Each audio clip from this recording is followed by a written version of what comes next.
بسم اللہ الرحمن الرحیم۔ السلام علیکم۔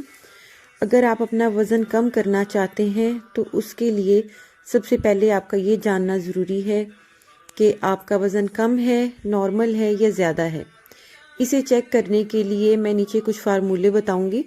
پہلے آپ ان فارمولاز کی مدد سے آپ چیک کریں کہ کیا آپ کو وزن کم کرنے کی ضرورت ہے بھی یا نہیں۔ اگر ہے تو پھر آپ اپنا وزن ضرور کم کریں۔